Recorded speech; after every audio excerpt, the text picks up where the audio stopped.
Hey, lifers, welcome back to the Live the Life podcast. As always, I'm your host, Eric Aroca. And today, I am so excited. Can you tell? Look at this. I am so excited because we have one of my dear friends on the podcast. So, today we have Jodi Orgill Brown. Jodi, welcome to the podcast. So excited to have you. Thank you, my friend. I'm honored to be here. This is going to be epic. I'm telling you guys right now, this will be an epic episode. All right, let me tell you a little bit about Jodi. Jodi, I'm going to give them all your accolades, and then feel free to tell us anything else you'd like us to know about you, okay?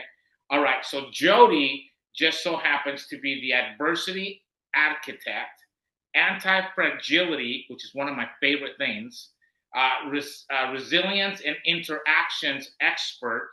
She is a motivational speaker, a brain tumor survivor, and you guys just wait because that's what we're going to be talking about today. She is an author of 5 books, of which I just happen to have 4 of them. So I have read Imperfect Paul E., which is an excellent book. It's about anti-bullying, right? It was awesome. I love this book. It was a fun read. We also have Depression Fighter. Excellent. Then we have Rise Above Depression, which was really good. And my personal favorite so far, The Sun Still Shines. It was excellent. So all of these books, all of the links for these books, they will be in the description, so you guys don't have to be jotting it down. Like always, everything is in the description, so just go there. The links are there. Get her books. I have been saying this since I read your first book, and I will say it again. Jodi is my favorite author. I'm not talking about genres, people, okay? It would be easy for me to say, in the self-help space or whatever genre that would be, Jodi is my favorite author. I'm not saying that. I'm saying of all time, right now, Jodi is my favorite author. She will take you on a ride that you're not prepared for when you read her books, but you're grateful that you got on that ride and went till the end because you're gonna go up, you're gonna go down, you're gonna be cruising, you're gonna be shocked, you're gonna be amazed, you're gonna be and just get the tissues out. I'm telling you right now, I have plenty of tissues on hand because I'm a little bit of a ball baby when I read, and I think I cried through each one of those books. So, Jodi, thank you for being my favorite author, but I am missing a book. Which one am I missing? I have a Christmas book that is spiritual in nature. It is scriptural based celebrations of Christmas. So it takes the scriptures and relates them to real things you can do in real life to improve your Christmas experience. Okay, I'm gonna have to find that one. I need a copy Called of the 12 Days of Mas Christ because Mas in Spanish means that. more. So instead of Christmas, it's Right. Mas Christ. Excellent. Okay, well, I'll be looking for that one. Jodi is also a member of the National Speakers Association, where we first met several years ago. And you're a Brigham Young University graduate, is that correct? Yes, Brigham Young University for my undergraduate. Go Sweet, go Cougs! Cougs. Yeah, we're And taking over the then world. University of Utah for my graduate degree. We won't mention that, but good for you. But Good for you. I bleed blue. I don't care about that. We can just stop right there. All right, Jodi, is there anything else you want us to know about you? To know about me, I've been married to my sweetheart for 28 years, and I have 4 amazing children who have all ridden this ride along with me. So that roller coaster you were talking about in the books, I was not the only one on that ride. My amazing family has been with me every moment of the way, and that's part of our journey. So it's not just my journey, it's our journey together as a family, and we're better and stronger for it. I like that. I like that a lot. I like the we aspect of it. We are a team. I like that. So you and I first met. I had actually seen before we met. I had seen you at several functions for the National Speakers Association, which is the Mountain West chapter. Is that correct? In Salt Yes. Lake City. I have seen you from afar, right? I'm a very introverted person. And so I had kind of just observed you from afar, with all the gal pals and, the posse, as I like to call it. And I was very intimidated by you. And Like, me? let me tell you why. Like, not a bad intimidation, right? Not like you're a mafia hit, assassin or anything.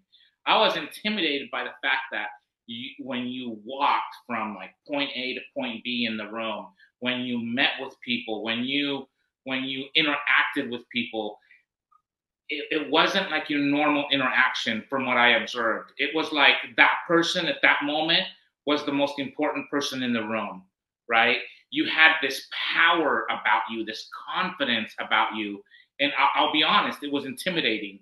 Now, you and I met, and I believe you actually, I did a presentation.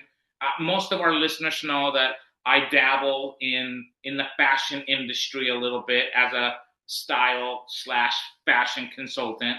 So I did a presentation about how to dress for the stage, and several weeks later, you actually either called, I think you emailed me or texted me, saying, "Hey, I'd love to work with you. Let's get together." And I was like, what's going on? Like, what's going on here? Okay, like what am I was thrilled. At which point I think we met at your home the first time, and then our relationship has really just kind of blossomed from there. So I can If call you want to get to be good friends with someone, invite them to your house to come and go through your closet. it. There you go. There you go. You So say you dabble in the fashion industry, but hello, my friend, you are the man who knows the style like no other. I love that you are my stylist. What colors did I wear when you first met me? the really boring block colors. I I remember. wore I remember. gray and black and white, Yeah. and that was I about the thing occasionally burgundy. Yeah, that's you. The thing that really stood out to me is she had two pantsuits, one in navy blue and the other one in that burgundy. And my first question was, "Are you an attorney?"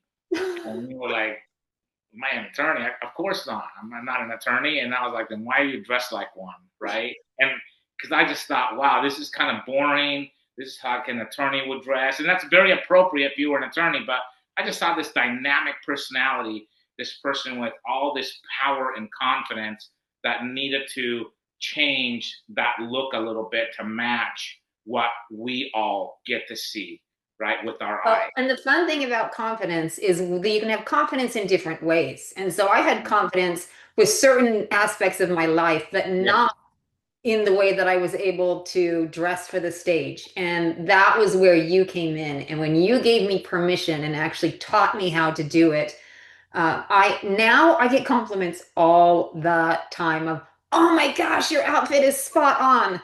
And I'm going to a speakers conference this week, and I'm taking a green dress, I'm taking a red dress, I'm taking a blue dress. I have the whole range of colors, and that's far more like my personality. And so I love that you help people own their personality through the way that they dress with style and elegance. Well, it's been my pleasure. Believe me, it's been my pleasure. I think I got more out of it than you did, but I'm glad that we both benefited, and we continue to benefit from our relationship as friends. And so, thank you so much for blessing my life. I have made it a point after my slight brain trauma. It's been 7 years now. I can't believe that time has gone by that fast, but I have made it a point in my life um, to thank the people who have been an inspiration in my life, because when I was going through my, very small challenge in life, I realized that I needed to reach out and thank the people that have, inspired me and have helped me along the way. And you're definitely one of those people. So thank you so much for just being a great friend. Thank you. And I don't think any kind of brain trauma is small because it is brain Well, trauma has a big impact. So I'm yeah, glad you're still here and that you made it you through. know, I downplay it because my thing was only a week in length, right? But in that week, in that span of time, I don't have my own memory of that entire week. And so I think that's one of the reasons why I just kind of like say all the time, oh, it was small. It wasn't that big of a deal. When in reality, it was very, very serious, because people my age that suffer the trauma that I suffered usually don't recover, or they just don't make it, right? And so so I am very fortunate, and the reason why I downplay it is because of that. I don't have my own personal memory of it. The only thing I have are the stories that people have talked about, and the few videos that are out there that that my family, my girls, took of me while I was in the thick of it. So Mm. that's why. But I agree with you. I totally agree. So let's segue into that. I want to dive into your story a little bit. So being a brain tumor survivor, please take us back to the beginning, right? What happened?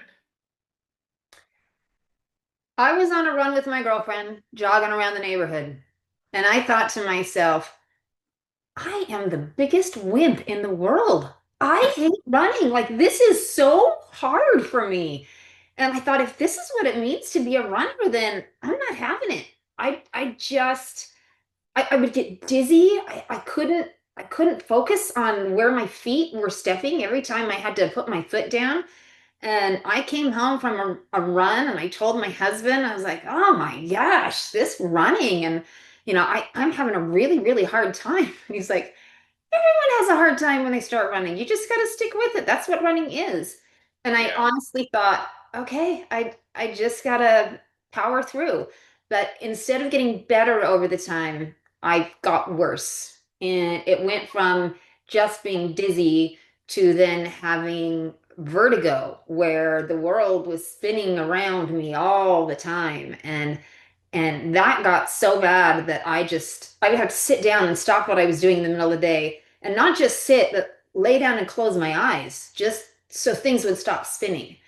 wow. And it started to get debilitating. And I went to the doctor and, um, told them I've got some dizzy spells and some vertigo, and they thought I probably had an inner ear infection, and there's not a good treatment. You just have to wait it out. It might take a couple months. But over time, what I now recognize as symptoms were building on top of each other. So I started getting massive headaches, and I had never been a headache person. I'd had a headache 5 times in my whole life up until this point. And then I started getting these incredibly debilitating headaches. So I went back to the doctor and told him, well, you're an active young mother of 4 kids, you work full time, you volunteer in your church, you volunteer in your school, you're probably having tension migraines. So, here's a couple of painkillers and take it easy and have less stress in your life. I mean, I yeah, can't stand it when you say that. I What is hate that advice. What is that? Are you going to come take care of my kids? How am I going to get rid of this stress in my life? it is so annoying. How much time when you first noticed like that the dizziness when you were out running? Because I mean, if I go out running today, I'm gonna feel dizzy and I'm gonna Right. not feel well. Like I'm with you. Like running is not for me. But so how much time? Like what was the time frame between like, hey, I'm out running and I've noticed I'm a little bit of a wimp. I'm having a hard time with this. Like was that weeks? Was that a month and a half? Like So I would say it was probably 2 to 3 months in between each symptom when I went back to the doctor's office, oh, because wow. I Okay. saw them as individual events. I didn't Yeah. think they were all connected. Oh And yeah. so I went through the dizzy spells, and then I went in for the headaches, and then I started having like ringing in my ears, and I just kept thinking, what the heck? But I saw them as individual things. And Wow. so finally one day my husband came home and he said, how are you doing? How was your day? And I had to admit I was not doing well. I was so dizzy and vertigo that I was holding on to the banister to get up and down my own hallway in my house. And he looked at me with more vehemence than he has ever used in his voice, and he said, Jodi, something is wrong with you, and you have got to go to the doctor until you get it figured out.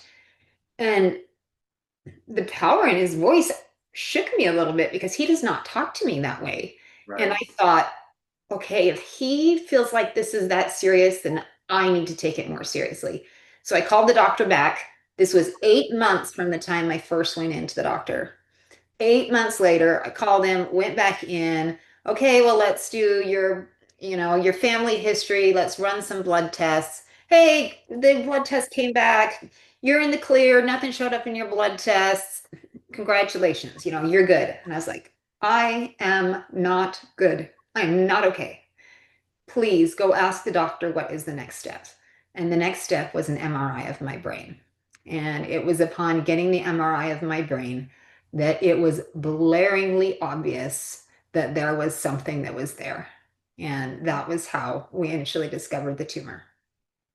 Yeah. How big was the tumor? So in my case, it wasn't the size of the tumor, But it where? was the location. In Where fact, was it when I located? got in to see the neurologist, what he said is, Mrs. Brown, in the brain, it's all about location, location, location. I mean, he may as well have been a real estate agent. And he said, unfortunately, your tumor is in a very bad location. And that location was between the end of my ear canal and wrapped around my brainstem. So the space is only this big, but the problem is it had nowhere else to go because it was pressing up against my brainstem. So that day, he literally said the words, I wouldn't touch you with a 10-foot pole. And I left there with my husband and had one of those scenes that you see in movies where you throw your arms around each other in the hallway of the hospital and you just start sobbing because he literally just said, there's nothing we can do for you. And that is a place you don't ever want to be. Keep it on the movie screen. Don't ever want it in your own life. So it was a scary place and a scary time. And we had to go home to four little kids. And what do you tell them and how do you move on with life? And it was through a series of miracles that we found a doctor who was actually willing to take a chance and operate on me and admitted, fully admitted, yes, this is taking a chance, but with all humility, which is not something a lot of neurosurgeons have, he looked at my scans and said, I think I can do this. And he turned my inoperable diagnosis into an operable diagnosis. That's awesome. Not, I mean, that's a doctor. I would. Is it? Was it a he? Was it a male? Was Yes. it a guy? That's a guy. I'll just say that that's a guy that has it. Right. We talk about the it factor a lot. People have it. That speaker has it. Whatever. That guy has it. I mean, to look at that and say I'm pretty confident I can get that for you. That's pretty And by amazing. that point in time, an entire health care system had written me off, agreed Well, with yeah, it was like, doctor. oh, yeah. And I thought, well, what do I do? Just go home and wait to die? I mean, and I was 32 years old, so I was in the prime of my life, and it was a scary, scary place to be. So finding that person in whom I could have the trust that he knew what he was doing and he was willing to take me on and say, you trust me.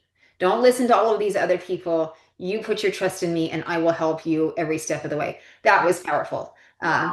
But the journey started immediately. It started, I walked into his office and I never left the hospital. I went in for an appointment, and by the end of the appointment, he admitted me to the hospital and put me in the hospital right then and there on the spot. And so it was not what I expected, but he was doing what needed to be done. He said, we do not have time to wait. We've got to get this figured out. And so he admitted me to the hospital on the spot. So when you get that diagnosis, um, you talk about like that heartfelt, that tender moment that you and your awesome husband shared.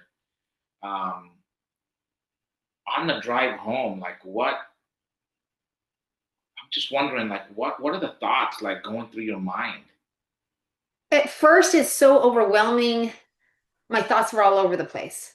It was within the next day or two when things started to sink in. By the time you've had the chance to Google it and you think, oh my gosh, like that's when you start to see the horror stories. That's when you go down a rabbit hole that's not a good place to go down. And we had a family event. We were driving to the family event. And because I was so dizzy all the time and the vertigo, I had to keep my eyes closed. So I'm in the front seat with my husband, kids are in the back of the car, and I'm laying back with my eyes closed. My husband probably thought I was asleep. And all of a sudden I heard like him like sniffling. And I thought, is he crying? And I opened my eyes and looked over at him and I was like, what are you thinking? And he said, I was just remembering the story of my grandfather having to go home from the hospital and tell his two young kids that their mother had passed away from cancer. Ah, I And should have grabbed tissues. What was? I don't even know what I was thinking. Oh my gosh. so it was kind of like we both had to go to those places on our own. We tried really hard to stay positive and to be solution oriented. If this doctor can't do it, let's find the right doctor. If this isn't the right solution, then maybe this is the right solution. But the reality is, you also had to deal with all possible outcomes. And I tried so hard not to let my head go there. Uh, but how could you not? And when we decided that surgery was going to be the best answer, oh man, the day I left for surgery, I had to leave it. I had to be there at 4:30 in the morning, right? One of these crazy things because they had to do all these tests on me before I ever saw the surgeons and before they did the surgery. So I had to go through and do everything. So I'm leaving at the crack of dawn. My four little kids are all asleep in bed, and I tiptoed into each of these angels' rooms and gave them a kiss on their forehead and whispered that I loved them. And I literally had to just walk out of the house and get in the car and leave it all in God's hands because there was nothing I could do. And for a person who's been a get her done, conquer the world girl her whole life, that is a humbling place to be. Is to say, this is totally out of my control. My life is in the hands of God and the doctors. And I didn't know what was going to happen. And so when I was about to go under, and my husband is there, and my mother and my father are there, and I said goodbye to all of them. I didn't know if I was saying goodbye for a few hours or if I was saying goodbye Literally. for a lifetime. Yeah. So I remember as they were wheeling me away, I wanted to be positive and try and make the best of it. And I turned around and smiled and waved and just said, I'll see you on the other side. And boy, oh boy, we didn't know what we were in for, but I did wake up and the other side wasn't as far off as we thought. So that was a huge blessing. Thank goodness. I'm so grateful for that. I'm sure your family is too. One of the reasons why I love the story so much, and I don't know if you can tell, but my eyes are just so watery right now. Okay, so one of the reasons why I love this story so much, Jodi, is the name of the podcast is called "Live the Life," right? And when people ask me all the time, "Hey, how you doing?" I always say I'm living the life. I live the life. That's my response for just about everything. And people always think, oh, how great that is that you're living the life, blah blah blah. But that's really not what living the life means. Living the life doesn't mean that everything in your life is perfect, that everything is going exactly the way you want it to go. Living the life means you're living life. You are living every moment. You are living every challenge, every obstacle that is in your way, and you're doing it with a solution-minded way of doing it rather than a problem oriented way of doing things, right? And I think about your story, and I'm sure you did what any of us would have done, right? And like you said, you don't want to go down that rabbit hole, man. I would have been googling, like crazy, and all the things that you did. That's living the life. That is embracing your challenges and just saying, okay, I'm going through this challenge. How do I overcome it? Who are the people that I need to surround myself with to overcome that challenge? I mean, you found a doctor, you had a great family, and I'm And the family aspect of it was huge because it was not just my immediate family of my husband and I and our kids. I have a huge supportive yeah, family of my own, but having littles at the time, as difficult as it was, I had 10 to 2 were the ages of my four kids.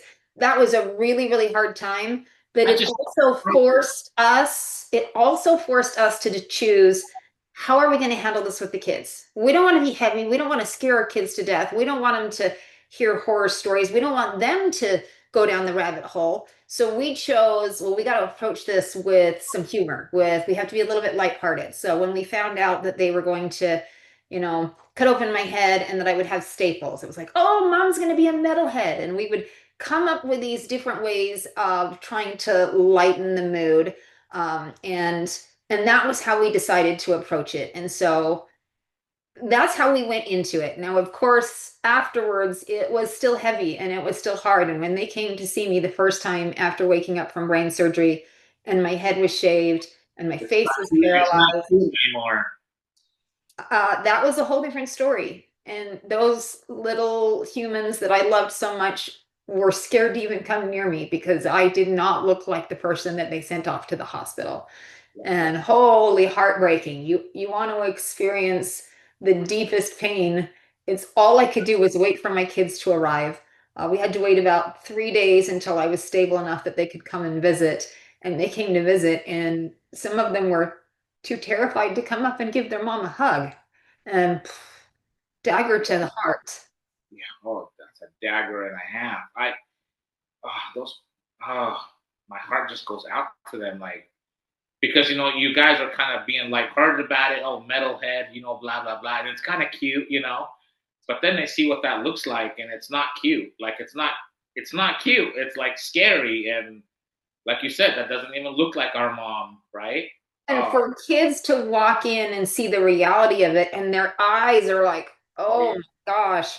And my 2-year-old would not come near me. The person who actually handled it the best was my 4-year-old because he was old enough to understand a little bit of what was going on, but young enough to not have a filter. So he just said and accepted and came over and gave me a big hug and a big kiss on my lips. And then he looked at me, he's like, something is wrong with your eye. It does not look right. It is not closing. Should I get some tape so we can tape it close? Like he just accepted, yeah, which is why I love kids and why I love when kids will actually talk to me and ask questions. Because if you have the chance to explain to them, let them know what's going on, they don't judge, they just accept. They're curious, they just want to understand. And those kinds of interactions really helped me. But overall, to see the looks on the big kids' faces and to see the look on the baby's face, oh my gosh, I yeah, I knew I knew we were in for a harder journey when that happened. yeah. And that was only the beginning of the journey. I thought I was going to have one surgery and be in the hospital 5 days, and I ended up having three brain surgeries, 35 days in and out of neurocritical care, a brain infection, pneumocephalus, facial paralysis, a spinal fluid leak, lost my hearing. It just, it went on and on and on. And probably a month into it, um, my daughter called from home and called to the hospital. And I was trying to be so positive and upbeat. I'm like, how are you doing? How are things going? And she said, Mom, how long has it been? And I said, how long has it been? How long has what been? She says, how long have you been gone? Because some people came and planted flowers in our yard and the flowers were already growing. And this happened and you weren't there. And I started swim lessons and I'm already halfway through. Has it been a year yet? I said, a year? I said, honey, it's been a month. And she said, oh, I thought it had been a year. Oh, And I just thought, I gotta get home. I gotta get home. I gotta get home to my family. And and then when I was finally at a point where I could get home to my family, I got home and realized I was in a completely changed and weakened body, and I couldn't take care of my family the way that I had been before. And so it was a huge wake up call to realize that I was still a very, very sick person. And I had to figure out a whole new way of living because nothing about me. I went into the hospital, maybe weighing 115 pounds, and I came out weighing 89.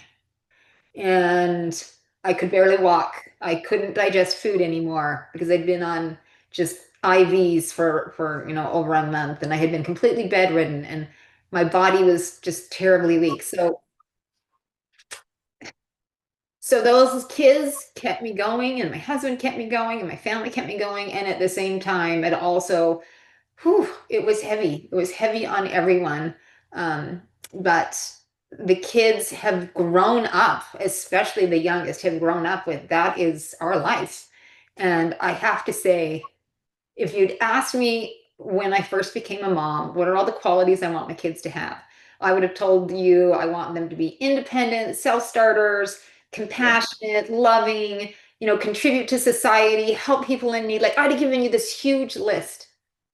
And they have become all of those things, but not in the way I expected. They became those things because of the journey that we have gone through. And they are compassionate to others because they understand the need for compassion and they see others with differences and they embrace them because they live with someone with differences. So it's a funny give and take that the biggest challenge has also created the biggest blessings. Yeah, for sure.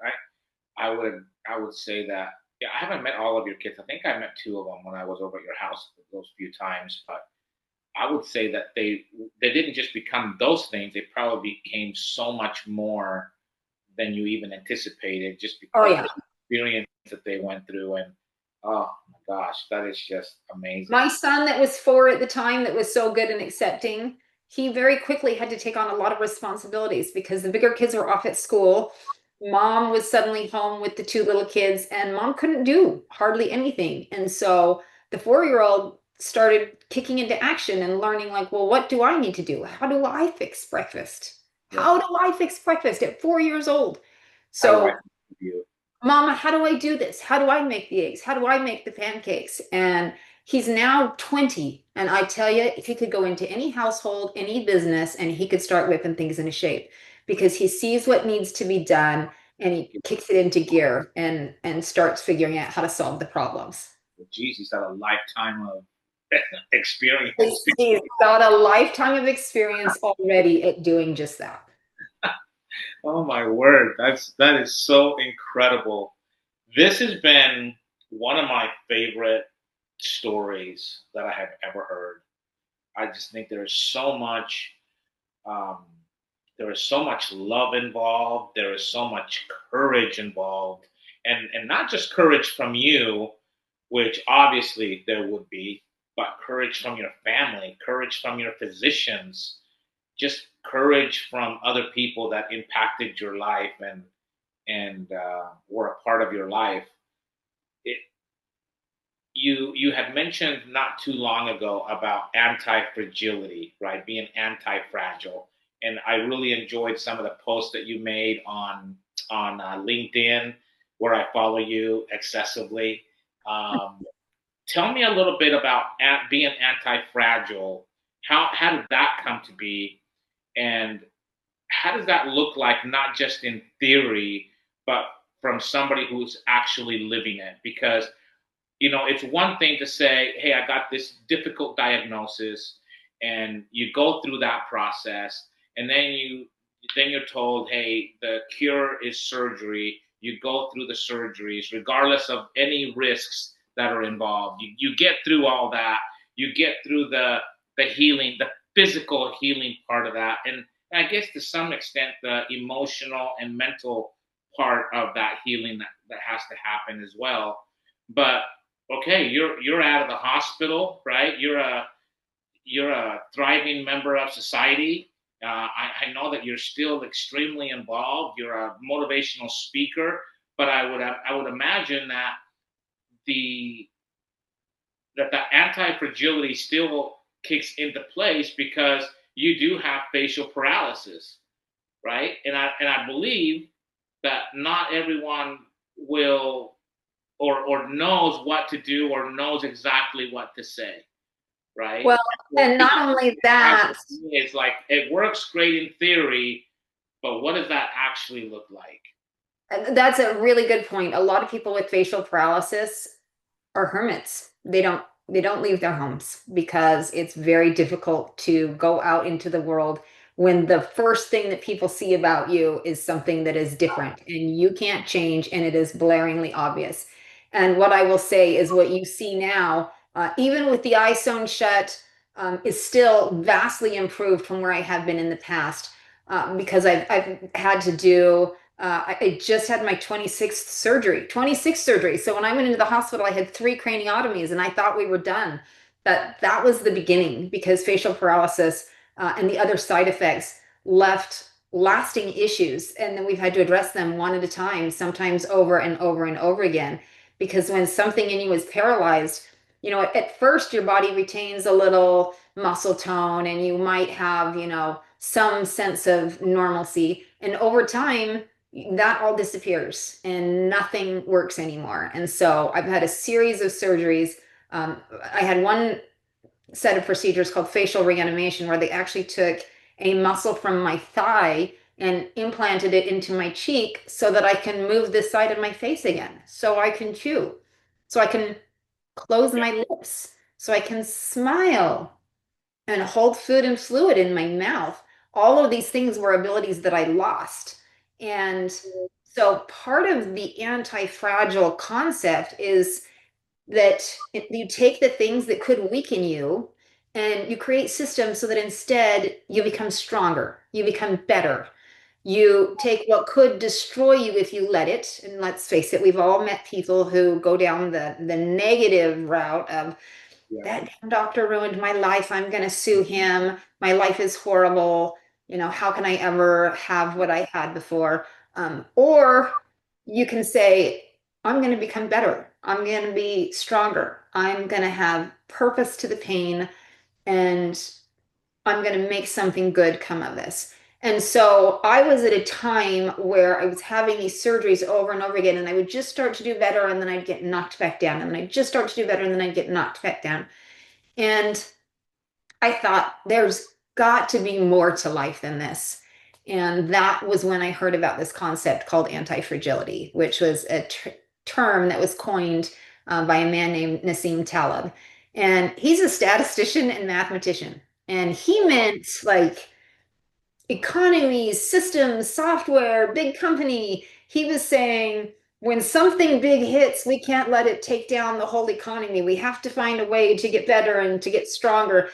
And I started consuming all of his content and read his books and just kept saying, okay, when is it going to apply to me? When is it going to apply to me? When is he going to tell me how to be anti-fragile?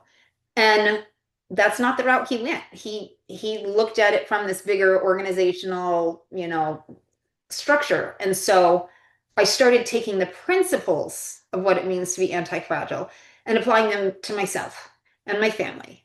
And then to organizations and companies, and started going out and saying, hey, there's actually ways that you can do this if you follow these principles. And that was how the whole thing kind of came to be. Was I was at a place where I desperately needed to figure out, how am I going to do life? How do I do life when I know now it is never going back to the way that it was? And I don't know from one day to the next how I'm going to be able to show up. I don't know if I'm going to wake up with a migraine. I don't know if I'm going to wake up being dizzy. I don't know if my brain is going to function in the way it needs to. I don't know if I'm going to be able to see. I know I can't hear from this side. How do I go out and make the best of my life in this circumstance? And that was when I realized, okay, anti-fragility may mean one thing in his mind, but it means something totally different to me. It means taking those things one at a time that could weaken you and saying, nope, I'm going to use this and I'm going to get better and I'm going to get stronger and I'm going to create a system for how I can grow. So that's what I started doing. And I started learning, like, okay, I'm about to have surgery. Now I have a pre-surgery system because I have had so many surgeries. I Yeah. start to put on a little bit of weight because I know I'm going to lose a little bit of weight. I start eating extra protein. I pack protein packs and take with me when I'm going out of town to have surgery. Like, there's all of these steps that I now take. I know that mentally I'm going to be lower after surgery because it starts to get to you. So I plan in some things of how am I going to handle these things so that I can be more resilient, so that I can be anti-fragile. And part of that means recognizing what are the triggers that are hard for you, that when something happens, you do tank or you do go into a negative place. And for me, I realized surgery recovery always took me to a negative place because that get her done girl all of a sudden could get nothing done. And that took me to a headspace that was not healthy. So recognizing the triggers. If you're a single person and Friday nights trigger you because you think everyone in the world is out there having fun on dates, out, partying with their friends, then you have to put a system in place so that Friday nights are your night for meeting up with your girlfriends or going grocery shopping. But you have to figure out something to deal with it so that it doesn't become, something that will throw you off of course. And so one by one, you can go through and start to analyze your life, and there are a whole series of principles, but if you take the principles and you break them each down, then you can say, okay, here's how I can do this. I can prepare myself ahead of time. I can find someone else to help when I'm in the middle of it, and that gives me some purpose. And I can, find my footing one day at a time. And I think ultimately that's what it means to be anti-fragile is you show up no matter how you are feeling. You do life to the best of your ability, and then you get up and repeat again the next day. Yeah, I love this. I love this concept. I've often thought that when we're going through difficult times, it's okay to have a negative moment, right? I think the danger, however, comes when we allow that negative moment to turn into negative days and negative weeks and negative months and negative years and a negative life in general. Because we've, like you said, we've all met those people, right? Um, but that anti-fragility is recognizing, hey, I am not in a good place, maybe mentally, right? I am not in a good place, and being able to think, okay, what do I put into place instead? Like you talked about those systems, and I think that those systems really do help us to overcome those negative thoughts, those negative emotions that we may have, right? Because we have those systems, we have something that to occupy our mind, to occupy our time. We're preparing, we're forward thinking, and so we're solution based, right? Like we talked about earlier. Yeah. And Love, you're right. love this concept. You're right, because we all have those times when we have something difficult happen and it hits us emotionally. But we can choose whether we stay in those negative emotions or we process through them and let them go. And in my book, Depression Fighter, that's one of the things I talk about is the fact that you have to experience emotions. We're human. It's going to hit you. You're going to have that hard when something hard hits, you're going to have those emotions wash through you because the chemicals in your body are processing, and it's literally going to flood your brain. And so, yes, it's okay to experience those emotions. But what I have learned and what I have been taught is recognize that you have those emotions, but give yourself a deadline. If it's a small hit to you, then you say, okay, I'm going to take a half a day and I'm going to just fill in the dumps. I'm going to go through these emotions, but this afternoon, I'm getting myself back on track. If it's a little bit bigger thing, maybe you give yourself a day, a couple of days, 3 days, but you have to give yourself a deadline. It's when you don't give yourself a deadline that you start to live in it, and then it becomes your new normal. Right. And when I got out of the hospital, as I mentioned, I was still a very, very sick person. And I could not imagine how I was going to get back to normal life. And without knowing the concepts, without having the systems in place at the time, I just thought, I have to start putting things back on the calendar. I have to have a reason to show up, which I now recognize was me giving myself those deadlines. Like, okay, I may be having a really hard time right now, but on September 15th, I am showing up for this event and I'm going to give it my all. On this date, I'm going to go back to work and I'm going to start, part-time as much as I can, showing up there. And that's a very, very powerful concept. It's okay to experience the emotions. They are real, they are valid. You just, when you are going through those lows and you're in hell, just don't stay there. Don't build your house there. Just say, I'm here and it's temporary, but I'm going to get out of it. Good stuff. I love it. I love it. This is why I wanted to have you on the show. This is why. It's all about living the life, y'all. It's about living the life you've always imagined. And along that life, there's going to be there's going to be bumps, there's going to be bruises, there's going to be unexpected things that happen, but you have to figure out a way to live the life, to continue to live the life you've always imagined. And Jodi, you are a perfect example of doing just that. Um, as we're getting close on time, and I really do appreciate you taking time. I know you're getting ready for a road trip. How? Let me ask you this: if you, what, what advice? What's the one piece of advice that you would give to someone going through, let's just say, a brain tumor diagnosis? I would say let's expand it even beyond the brain tumor diagnosis to anything that we look at as being a big, hard life challenge because brain tumor happens to one in every 28,000 people, and it is a super difficult diagnosis. Do But you speak to those patients today? Like, are you an advocate for those? I go into hospitals and do trainings, not just specifically to that group, but I am part of online forums where I go in and help give advice and I go in and talk to people and try and tell them what to prepare for, Oh, things that their doctors aren't going to know about to tell them because the yeah, doctors aren't on the other side of it. And so yeah. I do things like that. Oh, Um, awesome. I but was thinking about whether that.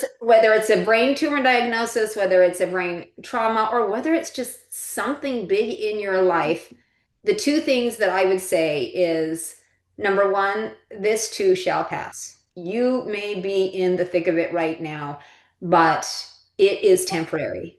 Um, that doesn't mean it might not get worse before it gets better. It might get worse before it gets better, but you're not gonna stay exactly where you are. You can gather information, you can get resources, you can get people who are on your support team to help so that even if you can't do anything about this big bag diagnosis or situation, you can do the things to start getting yourself ready and to get that support team. And then the second thing I would say comes from Joshua 24:15, which is choose ye this day. And in the context of the scripture, they're saying, choose ye this day whom you will serve. But Right. as for me and my house, we will serve the Lord. What I say is, choose ye this day how you are going to show up. It is not a choice you make once in your lifetime. It is a choice you make every single day. Yeah. Choose this day that you're going to give it your best. And even if your best that day is simply surviving, if it's getting out of bed, if it's taking a shower, whatever it is, know that you've given it your all and then get up and choose ye again this day to show up and to keep going because we need you here. And when things get hard, today it's too often for people to say, oh, my family would be better off without me, or I'm not doing any good. And too many people are saying, I'm not needed here anymore. And they want to leave.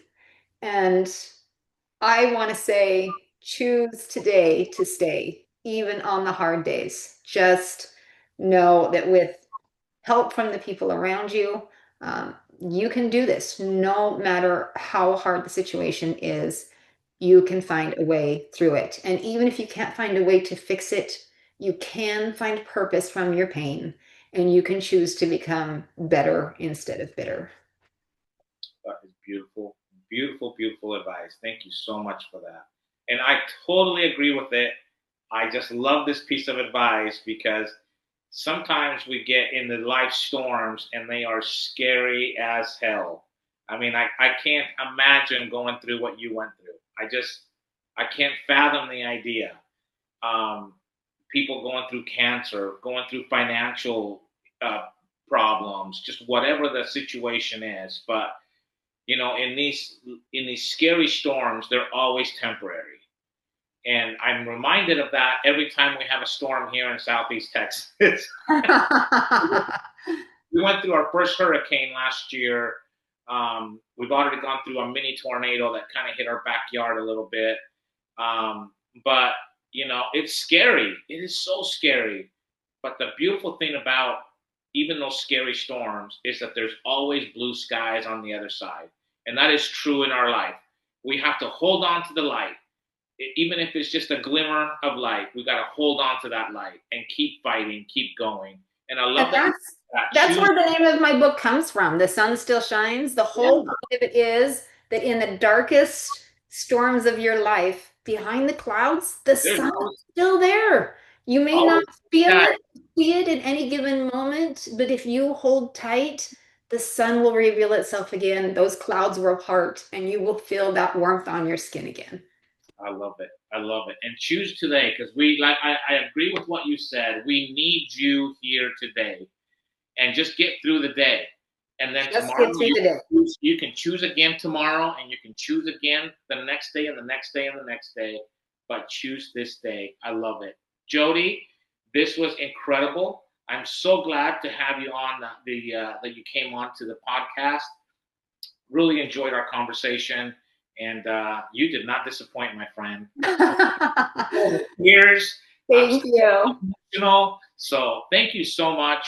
And Let me make one last little offer to your audience. For anyone who is interested, if they simply email me, my email is Jodi, Jodi, at jodibrown.com. I will send you a little PDF on how to live your happiest life. oh, excellent! I will make sure that that gets onto the description. So that'll be something else for you guys to look forward to. And thank you for offering that. That is so generous of you. That is great. I'm looking forward to reading it. So that'll be fantastic. All right. So, guys, I hope you all enjoyed today's episode with the wonderful Jodi Orgill Brown. Go check her out on social media. She is very active on LinkedIn. So if you're not connected to her, just reach out. She will obviously embrace you the same way that she has embraced me. So get to know her a little bit more and continue to learn from her as I will. And everything that you've shared, Jodi, only leads us to one thing: living the life. Amen.